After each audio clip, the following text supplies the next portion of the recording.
What is good, guys? I'm going to show you a full day of refeeding on my Turbo Mega getting shredded competition cut. That's what I would have said if this really shitty thing didn't happen.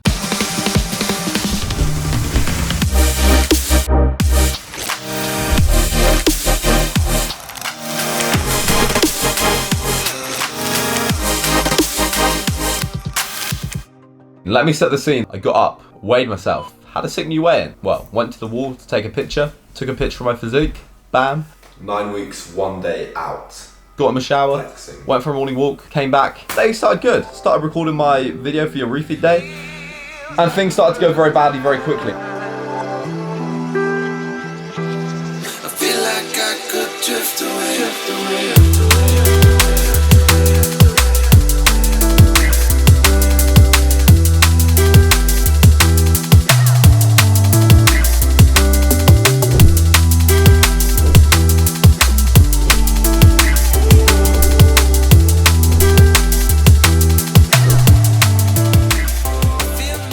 At the knee joint, I had a very slight pain. I hadn't really done anything to it. I hadn't trained. I was like, all right, that's weird. It just felt like it was a little bit bruised, and kind of ignored it. Throughout the day, I could feel my knee getting more and more swollen. The pain was increasing. I got to a point I was like, oh shit, I know what this is. I really know what this is. I went to the gym, I trained, got a sick pump, looked at myself, thought, yes, I look absolutely sick. I'm on track for my competition that I'm doing. And then I got home, sat down for a bit, and when I sat down, it's like seized up. It just got worse, more swollen, more painful, more hot, proper bad. And I knew straight away.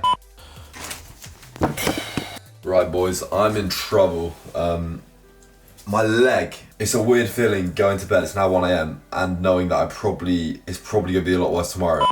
Woke up the next morning and I could not walk. It was not good.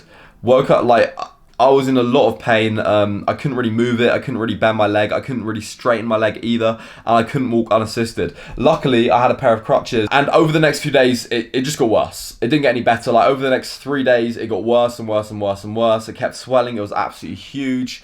And I got to a point where the pain was so much that it wasn't like an injury where I could just lie in bed and be okay. And it's only when I moved it's painful. I was in constant achy chronic pain. The hospital gave me codeine. I don't really take painkillers, but yeah, I was in a lot of pain, and I'm now on day 9. I was sat there thinking on day 3, and I was like, how the hell am I going to compete? It's typical that this stage in my life, I thought I'd gone through the whole year without having a major problem with my leg, for the first time in years, and it happens when I'm 9 weeks out of the competition. But it's just a matter of perspective, it's the way you think of it, the way you see it. And I'll tell you something right now, I will step on stage and I will come in absolutely peeled. That is it.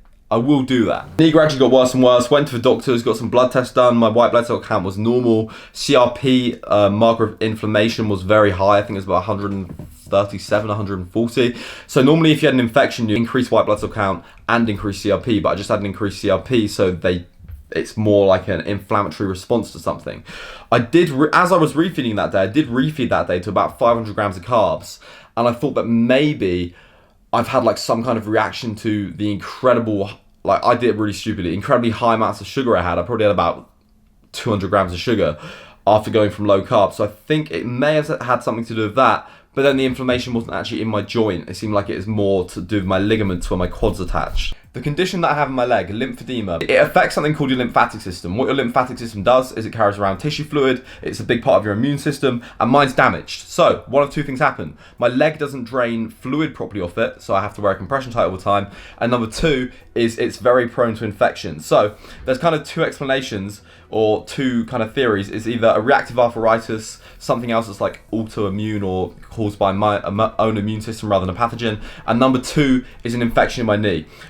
I don't want it to be number 2, because if it's number 2, that means that I'm in big shit. Last time I had an infection in my knee is when I made that transformation video, when I spent 2 weeks in hospital, told I'd never probably run again, and that's what I think gave me the arthritis in my knee as well, from having all these surgeries to actually manually wash the pus and bacteria out of my knee, because that's how screwed up it was. It's I wish I felt sorry enough for myself to cry on camera right now and come up with some really good thumbnail where I'm crying my eyes out, I don't think I can compete. But I can't really do that. No digging at Brandon, by the way, because like Brandon is an incredibly passionate guy.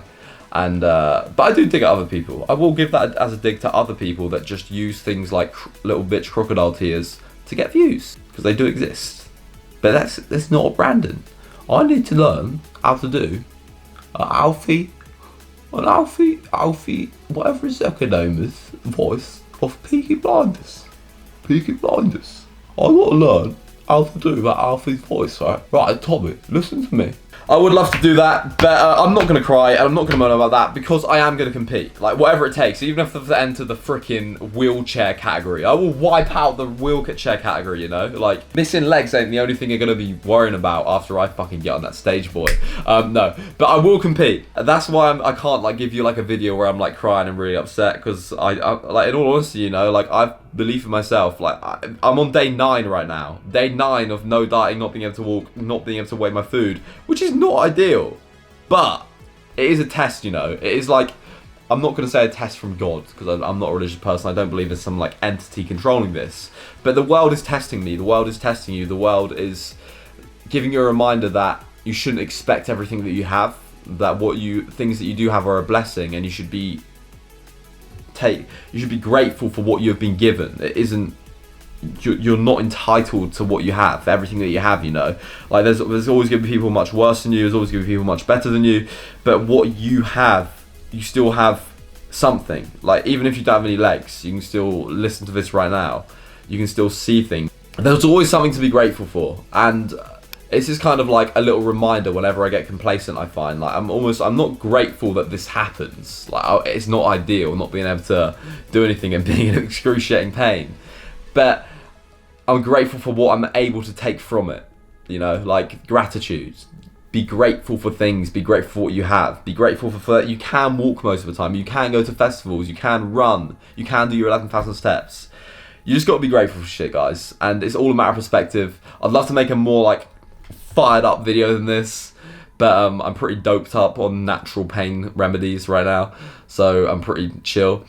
But yeah, the way I kind of think of it is, it's the world humbling you, like showing you that what you have, you should be grateful for. And even though you might be doing all these things, you might have this thing wrong in your life that seems like a big deal at the time, things can always get worse. Things can always go like more wrong. And I think it's just a test of your personality and kind of what you stand for. And are you really grateful for what you have when you get like everything taken away from you? Or well, like, you know what I mean? Like, I'll complain about doing 11,000 steps. I'd love to be able to do 11,000 steps right now. I'll tell you what, as soon as my knee's better and I can walk again, I will absolutely love being able to walk and being able to do 11,000 steps. 11,000 steps at 6 a.m. I'll get up at fucking 5:59 a.m, mate. I'm going, like, seems like nothing. Like, I look forward to that. And that only happens because I only feel like that about it. I only kind of like look forward to those things because this has happened to my knee, and I've been reminded that the fact that I'm able to walk and the fact that I'm able to do all these sick things and have an able body and talk to you guys right now is like a blessing. Like, no point through this has my knee been as bad as it's ever been. Like, one of the lowest points for me was not when I went to hospital for that long time and I had all that surgery, but was being in my uni house in Plymouth and not being able to get to the toilet because I was in too much pain. Literally, I could not move my knee at all. I could not move my leg.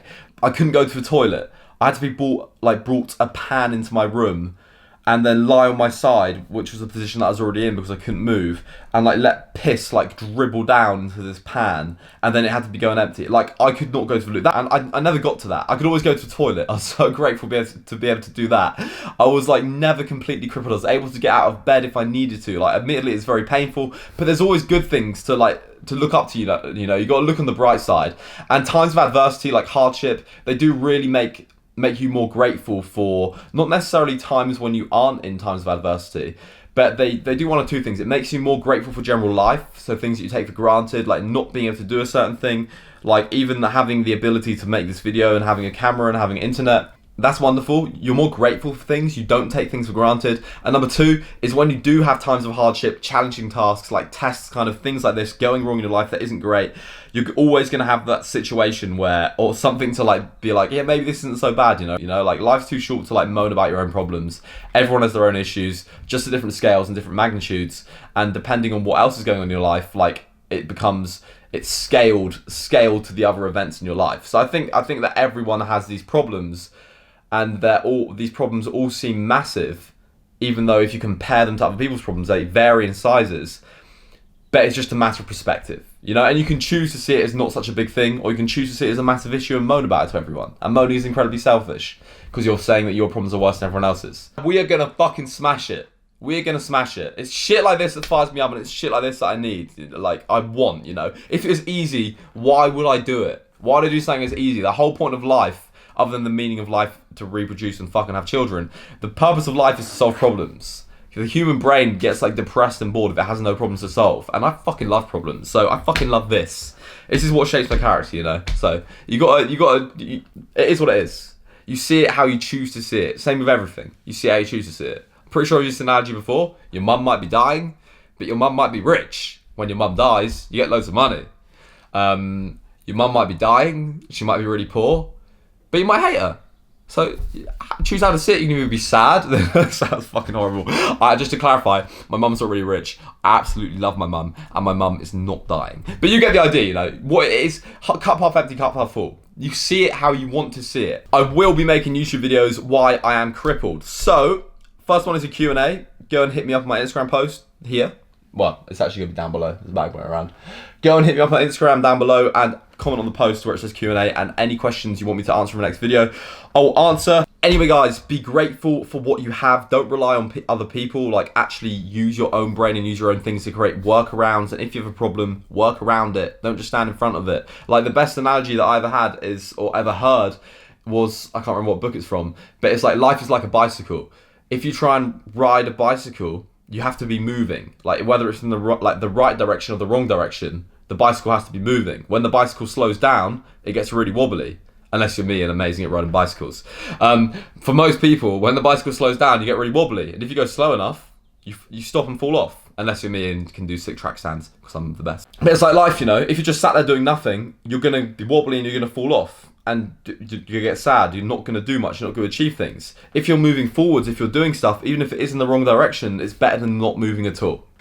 Anyway, guys, keep killing it. I love you to bits. This video did not turn out the way I wanted it to turn out, but it turned out as a great video nonetheless. I love you to bits. Peace out.